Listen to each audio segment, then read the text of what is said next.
Hi, so I'd like to show you what the U Travel Trust Fund application looks like, and hopefully you'll be able to give me a little feedback if necessary.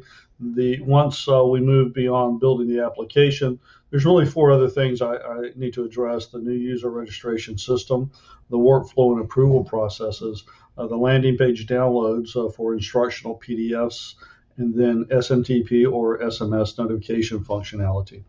So having said that, the landing page, as you see here, is what a registered user would look like, and that could be anyone in the community that does not necessarily have to be a funded provider that uses SAMUS, but any organization would register themselves, and then they'd log in, see this landing page, and they go to the Youth Travel Trust Fund option. They click that, and then they will do a new application. And here we have the pre-qualification screen, and you see I have informational pop-ups like that. As long as they answer yes to each of these questions, they'll proceed to the actual application. But let's say that they answer no to one of them, just to show you what would happen. They answer no and then click save. And then they're going to get this: based on the answer submitted, your organization does not meet the U Travel Trust Fund qualification for funding. Please contact John, blah, blah, blah, if you have any questions. So that's what they would see in that regard. Now, let's say that they answer yes to each of these pre-quals. And you see that we have conditional logic to hide number 7's question unless they answer yes to number 6. Then they come down here and they do their signature, save it, and click save.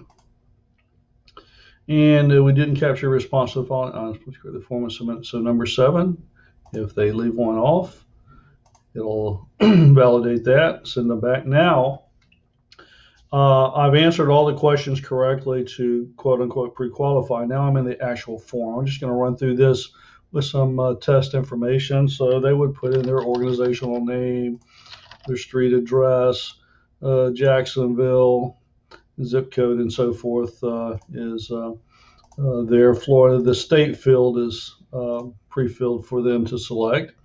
They put the director's name in, the contact person.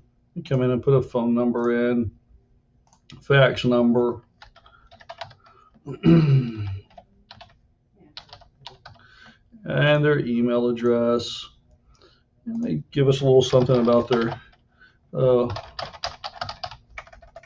URL if they have one. That's not a required field, by the way. And then they can upload a file. Here we're asking for a nonprofit letter of exemption from the IRS, or their unincorporated, articles of incorporation as the application requested that I was given. So I'm going to browse to a file here, and I apologize for my system being a little slow today.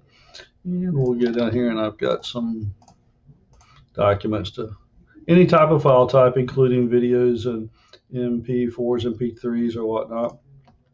So they fill out their project name, their destination. Let's see, Orlando, purpose of travel. And we have the calendar, dates, and so forth to choose from. And they do that okay. And an invitation or a statement of unique experience. Once again, we have the same type field here, so that's going to let them do that. And it gets down here to the budget section. We've got the information that was shown on the printed copy, amount requested. So let's say they're going to do 5,000. Let's see, and number of youth. Okay, so let's say we do 10. And then we've got this nice little table here.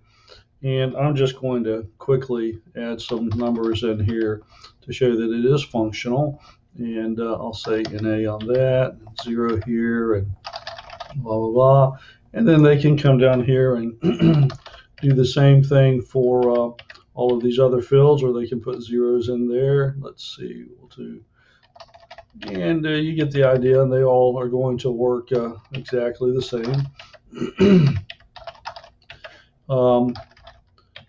Oops. And if you see, we have validation. If we try to put alphas in a numeric field, it's not going to allow that. And they would come down here and put in the total, whatever that would be. I'm just going to throw the number in there. And it's not calculating that, by the way. Perhaps I can put that in later on, but I just wanted to get moving on this. And I have to go back and work on the code a little more in depth if we're going to make that do the calculation for them. Again, validation for all the fields. So we have our table here for our budget matrix. And then we get to the last area, which is the award criteria. It tells them they must answer yes on these three to move forward. And I will be putting, I have not put it in yet, but if they answer no here, what it should do is stop the process. But for the moment, I haven't put that in there. And then they save it. And let's see, we did not correctly capture the following. Oh, you must enter a valid address. Oh, look at that. Okay. So come back up here and I'll do 1056. Hey, Philip. Oh, we'll do that. Nope.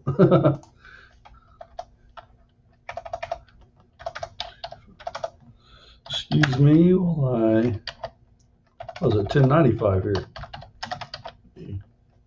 Here we go.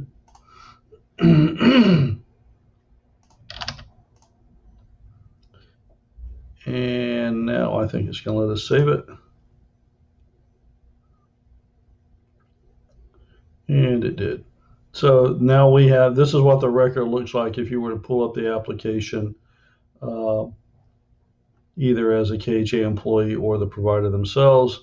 They would be able to print this and so forth. It's searchable and everything. Now I haven't built the grid yet, and we're still not displaying this. But again, I just wanted you to see what the general process looks like and the fields and so forth, and get a look at that. So let me know what you think, and we'll get together at that point. So appreciate your taking the time to take a look at it.